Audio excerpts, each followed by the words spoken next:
l'invité politique du jour. Je reçois Bertin Kouadio-Konan, dit KKB, député PDCI-RDA à l'Assemblée nationale, ex-président de la jeunesse du même parti. Monsieur Bertin Kouadio-Konan, j'ai une première question pour vous. Compaoré est tombé aujourd'hui même. Quelle est votre réaction? Je voudrais rappeler un principe qui m'est cher. Dans ma jeune carrière d'homme politique, je m'engage à respecter la souveraineté des peuples frères. Le peuple burkinabé est un peuple frère.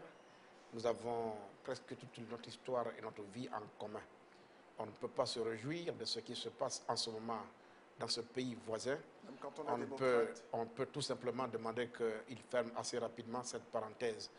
Mais en même temps, vous voyez, ça pose le problème de ce que la question de la démocratie dans la sous-région ou en Afrique est irréversible. On doit s'y faire, nous devons aller de l'avant et protéger nos pays qui sont suffisamment, je veux dire, fragiles. Pensez-vous que là, c'est après le printemps arabe, c'est le début du printemps des peuples subsahariens? L'Afrique est face à son destin, mais surtout son destin démocratique. Il ne peut pas y échapper. Et je pense que tous les hommes politiques dignes de ce nom devraient donc en tirer les leçons, parce que ce qui est valable pour les autres est valable pour tout le monde. Nous avons choisi de rentrer dans l'ère de la démocratie de façon universelle. C'est pour cela que vous voyez bien que nous sommes bien dans notre peau, surtout que nous, en Côte d'Ivoire, au PDCI-RDA, mon credo, ça a toujours été ça. Le respect des textes qu'on se donne, le respect des principes élémentaires de la démocratie, faisant en sorte que nos pays soient sur les voies démocratiques. De toute façon, il y a quand même de bons exemples. Oui, le Sénégal est là, heureusement. Le Ghana est là, heureusement. Et je pense que l'Afrique peut se ressaisir. Vous rentrez fraîchement d'une tournée européenne au cours de laquelle vous êtes passé par La Haye. Vous avez rencontré le président Gbagbo et votre vieil ami de campus, Charles Blé Goudé. Qu'est-ce qu'ils vous ont dit? Je voudrais rappeler ici le sens de cette démarche. Je suis d'abord ivoirien et profondément attaché à nos valeurs culturelles et traditionnelles. En Afrique, nous sommes solidaires et croyez-moi dans le mal et surtout dans la douleur. Et le deuil, c'est ce qui réunit ou qui nous met ensemble le plus facilement. Le président Gbagbo, nul ne peut l'ignorer, a été quand même l'ancien président de ce pays qui vient de perdre sa mère, celle qu'il a mise au monde. C'est quand même pas un fait banal. Et il m'était paru tout à fait humain qu'en tant qu'élu de la nation, j'ai pu effectuer le déplacement pour lui porter au moins ma compassion et mon soutien. J'ai donc été à La Haye essentiellement pour présenter mes condoléances à l'ancien chef de l'État, au président Gbagbo. N'oubliez pas qu'il est de Gagnoa. Ma mère est de Lakota. Je suis moi-même d'Ida. Mon père était planteur dans la région de Gagnoa. À 19 km de Gagnoa, c'est là qu'il est décédé. Je suis donc fils de la région. Je ne peux donc pas ne pas être sensible au malheur qui frappe un Ivoirien, surtout un ancien président. J'ai été à La Haye essentiellement pour ça. Et je ne peux pas être à La Haye sans chercher à prendre les nouvelles de celui que j'appelle mon frère, mon ami, Charles Blé Goudé. Oui, le hasard a voulu que... Vous savez, nous appartenons à des familles modestes et notre parcours universitaire, c'est Cocody, le campus de notre référence. C'est là que nous nous sommes connus.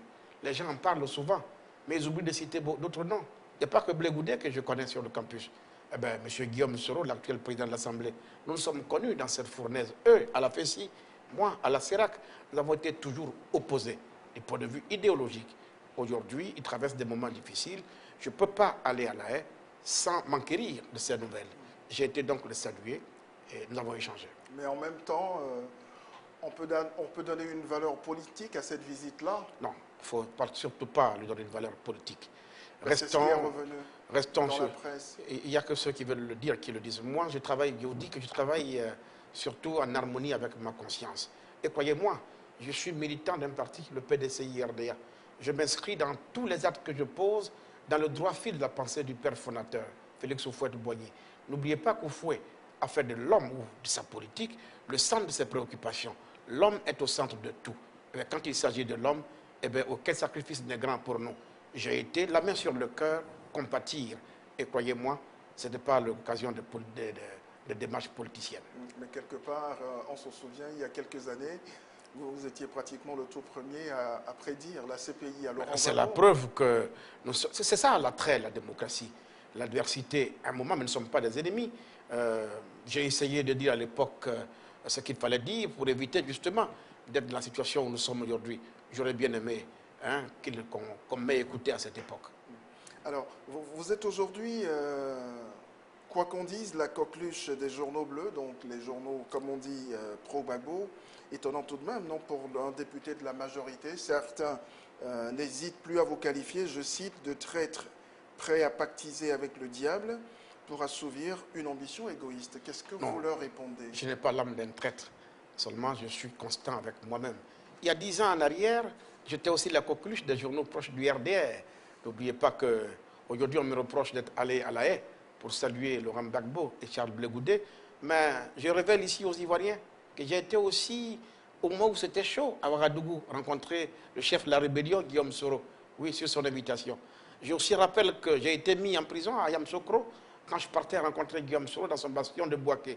Oui, j'ai été accompagné, Guégué Madi, dans la grande tournée qu'il a effectuée à l'époque au nord, quand il s'est mis à genoux pour demander pardon aux rebelles et qui tendent la main aux Ivoiriens du Sud pour le rassemblement. Ce qui nous guide, tout bon militant du PDCI-RDA, c'est l'ouverture sur l'autre. Nous sommes conscients que nous sommes adversaires politiques, mais nous ne sommes pas des ennemis. Le dialogue, croyez-moi, on ne dialogue pas seul, on dialogue toujours avec les autres. Et pendant 10 ans, le RDR était absent de l'Assemblée nationale. Pendant 10 ans, le groupe parlementaire du PDCI-RDA a été la caisse de résonance du RDR et de la rébellion. À cette époque, nous étions aussi la coqueluche des militants du RDR.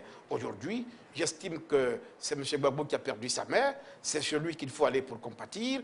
Eh bien, si je suis la coqueluche des militants du FPI, dans tout ça, c'est pour dire quoi? Ce qui compte, c'est l'homme ivoirien. Il faut justement qu'un jour, nous apprenions à savoir que nous sommes les mêmes, les pro-Gbagbo, les pro-Alassane, les pro-PDCI-RDA, tous sont ivoiriens, condamnés dans un même creuset, la Côte d'Ivoire, eh à vivre un même destin. Et donc, apprenons à nous fréquenter et parlons, faisons en sorte que la Côte d'Ivoire se retrouve notre beau pays.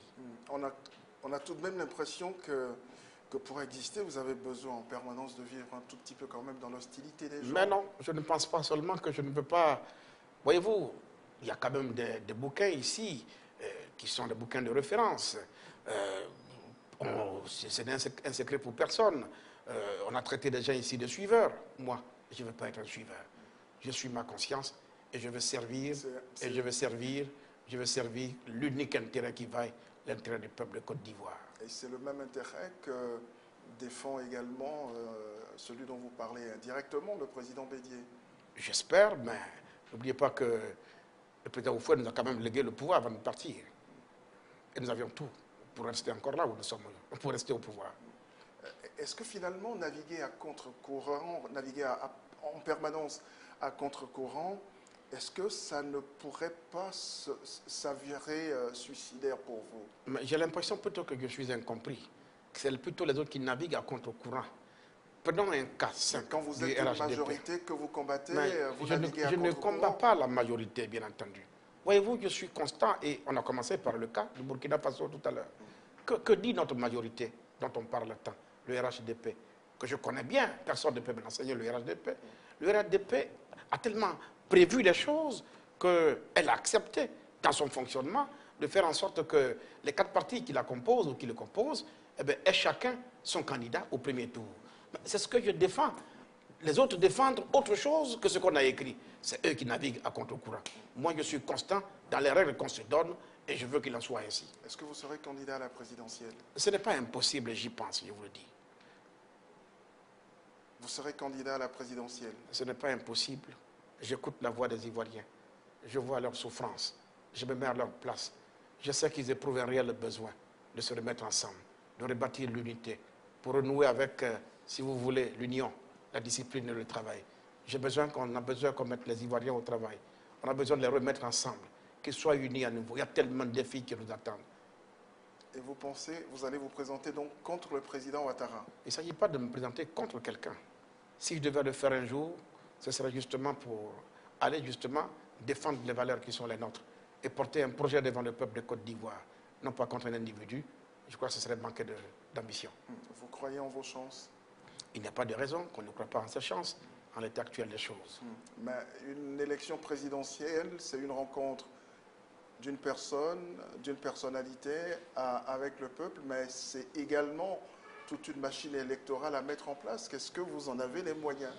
Parce que vous y penserez, je me permets de vous poser déjà cette question-là. Oh, croyez-moi, depuis l'université, nous avons commencé à faire de la politique. Ça fait quand même 25 ans que nous pratiquons ce milieu. J'ai été pendant une douzaine d'années président des jeunes du PDCI-RDA, et pendant plus de 12 ans aussi membre du bureau politique du PDCI-RDA. Je pense que de ce point de vue-là, il n'y a pas de souci à se faire. Bertin Kouadio-Konan, on a comme l'impression que vous êtes plus à l'étranger, en tout cas ces derniers moments, que sur le terrain, mais comme on dit, c'est pourtant ici que tout se passe. Ah, c'est le sentiment que nous avons en Afrique de penser que tout se passe pourtant ici. Oui, il se passe des choses ici. Ah oui, c'est ici qu'on va vous élire président de la République. Il se passe aussi beaucoup de choses ailleurs. Alors, c'est vrai que ces derniers temps, j'ai beaucoup voyagé pour visiter nos frères ivoiriens qui sont à l'étranger, qui forment une diaspora de qualité et en quantité également, qui ont eu donc cette chance de se frotter à notre civilisation, qui a acquis donc de nouvelles expériences. Pour moi, c'est de savoir comment on les structure et comment on les met au service du développement en Côte d'Ivoire. J'ai fait ce travail et puis je vous dis, le monde aujourd'hui est un village, je dis, est un village planétaire. Rien ne peut se passer, on ne peut pas évoluer en vase clos. J'ai besoin de savoir ce qui se passe aux États-Unis, comment ils en sont arrivés à ce niveau de développement. J'ai besoin de savoir ce qui se passe en Allemagne, qui est le moteur de l'Europe aujourd'hui. Vous savez que j'ai fait des études donc, en Allemagne. J'ai besoin de savoir ce qui se passe en France auprès des décideurs pour savoir comment eux ils en sont arrivés là, comment ils pratiquent la démocratie, comment leur modèle social est organisé. Parce que quand on veut se mettre au service d'un pays comme la Côte d'Ivoire, il faut s'enquérir de l'expérience ailleurs et retenir sur les autres, il ne faut pas se le gêner, ce qui est bon pour soi et qu'on peut copier. Et si je vous suis bien, vous êtes candidat. C'est tellement clair, c'est tellement évident. Tout ça se fait pour le service d'une machine, le PDCI-RDA. Ce que j'ai promis aux Ivoiriens, c'est que ce parti aura un candidat, peu importe. Vous savez, je veux faire en sorte que je ne milite pas pour ma seule et unique personne. Il faut que nous travaillions, nous travaillons en équipe, le souci de travailler en équipe. Et le PDCI, c'est ce vaste grenier qui regorge pas mal de compétences, comme je vous l'ai souvent dit. Et donc, croyez-moi, le moment venu, mais je suis sûr, nous ne serons pas absents à ce grand rendez-vous. Alors, est-ce qu'on peut être candidat du PDCI sans être candidat de la machine PDCI, sans avoir la machine PDCI derrière soi? Quand on est candidat du PDCI, on a forcément la machine PDCI derrière soi. C'est pas évident. Que pensez-vous alors de l'appel de Daoukro? Je vous informe, en qualité de militant, membre du bureau politique, on ne peut pas être candidat du PDCI sans avoir la machine avec soi. Que pensez-vous Je suis bien placé pour vous le dire, puisque M. Bédier, il était en exil.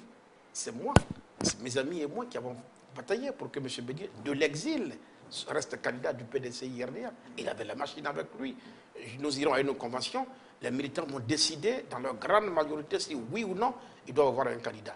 Et le Congrès l'a clairement affirmé. Je suis convaincu qu'à la convention, les militants iront réaffirmer cette position. Mais une fois qu'ils l'auront eux-mêmes réaffirmé, eh bien, ils seront sur le terrain pour que cette décision devienne réalité. Que trouvez-vous de positif à l'appel de Daoukro? Je n'ose pas vous demander ce que vous en pensez. Tant que je n'ai pas eu d'explication avec mon père, le président Bédier, qui a lancé cet appel sans consulter personne au PDCI, malheureusement, je ne peux pas vous dire ce que je trouve positif.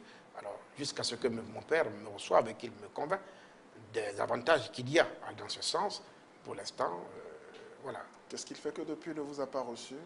C'est peut-être un problème de calendrier. Et je ne me gêne pas de dire que les contacts sont maintenus.